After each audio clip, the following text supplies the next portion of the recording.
Welcome to the Coast to Coast podcast, brought to you by PlayPicks and the Lines. Coming to you from the West Coast, Josh Lander, joined by my guy Nate Weitzer on the East Coast. And we've got a little 5-game Tuesday night slate for you guys tonight. Make sure you are checking out Nate's great article up on playpicks.com with some best bets and player props for you in there as well. And make sure to like and subscribe to the page so you can check out the other couple videos we have for you today. In this one, we're looking at the Spurs taking on the Raptors in Toronto. We are looking for points in this one. So we'll get into some of those best bets and a few player props in here for you as well. And as always, if you do still need a FanDuel or DraftKings account, head to FDPicks.com or DKPicks.com and find those listings in your area, such as what we've got for tonight. Nate, let's get into it. Yeah, the Spurs are +7 right now. I guess we don't know for sure if DeJounte Murray is going to return, although he did just miss their last game for conditioning reasons, so he's active and probably ready to spark that offense. Total has crept up from 222 to 225 in some places. We'll circle back to that one. We got 4 other games tonight, including the Grizzlies +3 at Cavs. Total of just 216 there. We like the over. We like Memphis again, and we tell you why in a separate episode. Pacers are +1 at the Knicks with a total of just 206 there. Suns -8 at the Pelicans. We'll see if Valanciunas and Ingram are able to go there. And the Kings +6.5 at the Lakers, total of 230 as those teams search for their defensive identity. With Toronto here, it's been 3 games since they got everybody back at once. I mean, the team had to go on pause. They played 1 game as a G League squad, essentially, lost by 45 to Cleveland. If you exclude that game, though, before the pause and these 3 games after, their offensive rating is about 120. Very impressive. And they just dropped 120 and 116 against low-scoring teams, good defensive teams, the Knicks and Clippers. With OG Anunoby back, this starting lineup is very, very good. And they've been very good at home, even without him. In their last 5, they won 4 of those games, 11.6 net rating, and the 4th best offensive rating at Toronto. This is a team that didn't get to play much at home the last few years, and now they seem to be enjoying it. So the Raptors have gone over in 7 straight, and with the Spurs, it's been over in 9 of their last 13. They're playing at the fastest pace in the NBA over their last 10 games with the 2nd best offensive rating. And surprisingly, in 4 straight games without Murray, they're scoring even more points per game at a crazy pace, in fact, 104, which would lead the league by far this league. So they're just deciding to run and gun. Now, Murray should be back tonight, but I mean, that's not going to fix all of their defensive issues. We're talking about a team that just gave up 117 to Detroit, which is the worst offensive team in the NBA. They lost this game despite holding the Pistons to 9 for 35 from deep and an 18-20 assist to turnover ratio. They gave up 33 free throws. They allowed 2 wing players to double-double and got out-rebounded by a mile. And the Raptors are the 3rd best rebounding team over their last 4 home games.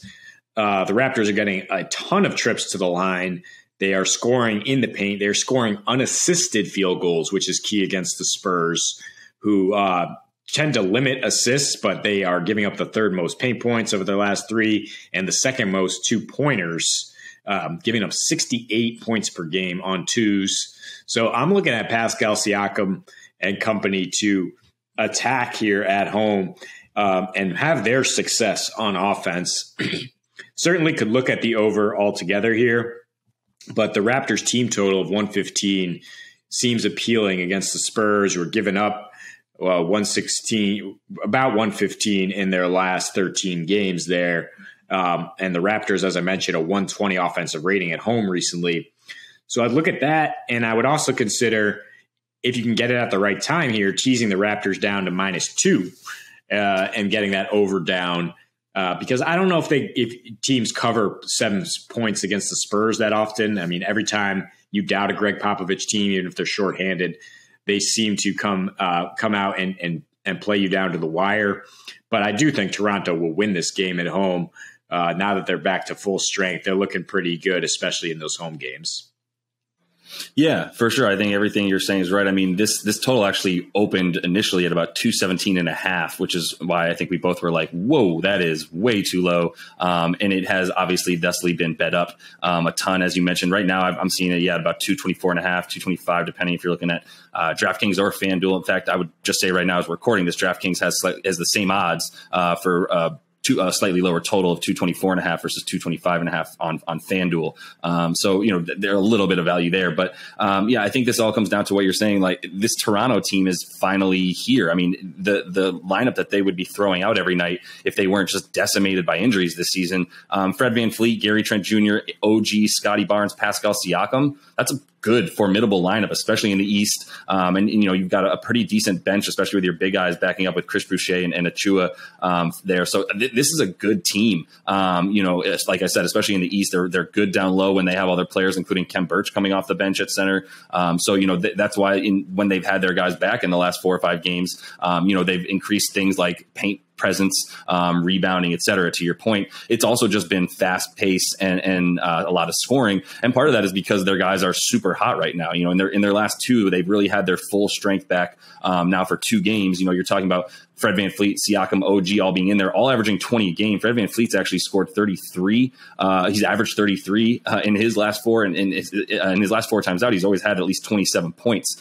He missed a few games in there as well. But the point is all these guys are hot. That you talk about their shooting numbers and the rest. I'm not as scared. I know Greg Popovich has sort of owned some space in your head as a guy who you don't really want to bet against. And it's not the worst strategy in the world. But I'm a little bit down on the Spurs right now without, Doug McDermott, Lonnie Walker are missing for them tonight. A couple important guys on the wing alongside DeJounte, who we'll see what he's like tonight. You mentioned he did get an extra day's rest missing their last game, so he could come back and get conditioned.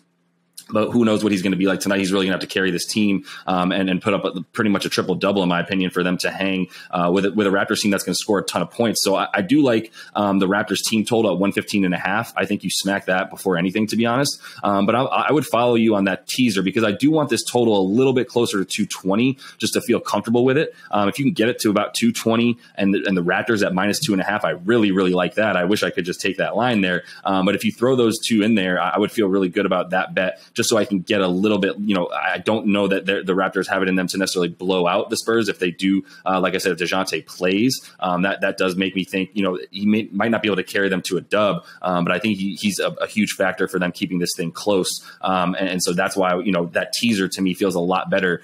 Still pretty much even money, -2.5 for the Raptors, and get that total down to about 220.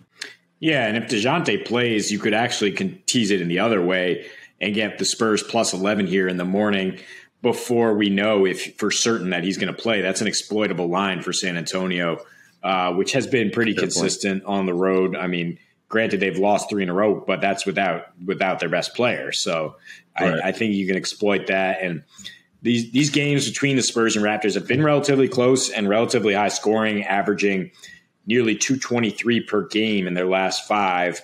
That includes a couple shootouts in Toronto or in Florida, actually, in that bubble season or COVID season last year. So I do think that the pace of play and the inability of both teams to stop the other down low is going to be key for getting a ton of points here. And it's really just interesting to see how many free throws the Spurs are giving up lately, because that is not their MO. But nearly 24 attempts per game in this 13-point game stretch is why they've gone over basically in 9 of those 13. And you're looking at a Raptors team that's scoring a very high percentage of points off free throws right now, with Pascal Siakam playing at a very good pace here. With Anunoby back for 3 games, they're actually getting the 3rd highest percentage of points at the line.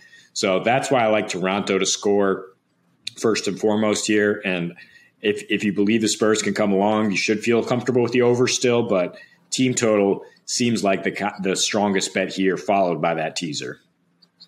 Yeah, for sure. And I mean, once just adding to your point about the Spurs and the line itself, I do like teasing them up potentially a bit more just because, I mean, they are 9-5 when they're away dogs this year are the Spurs, as they will be tonight. That 7.5 feels pretty high. I believe they've covered all three away spreads where they were about 8 points or more, which is right around where this one's sitting. So, yeah, I'm a little bit too scared of Greg Popovich myself. You and my own brain have talked me into that as well. But the total for Toronto to score, and for the Spurs to at least hang close is kind of, I think, where we're both sitting on this one. A slight thing, I know we're going to talk about this in player props, but Pascal Siakam as well, as we watch Fred VanVleet just chucking and making a ton of threes all over the place. Pascal Siakam's actually had 7+ assists in all 3 of his last games since coming back as well from injury and COVID and all that. So you might consider that against the Spurs team, as you mentioned, as of late has been really bad on defense, actually giving up the 10th most amount of assists to their opponent. So something to look at there. We'll get more into that in player props, as that is all the time we have for you today on this one. Do like and subscribe to that page. You can check out those other couple videos we've got for you today. And until we see you next, happy betting.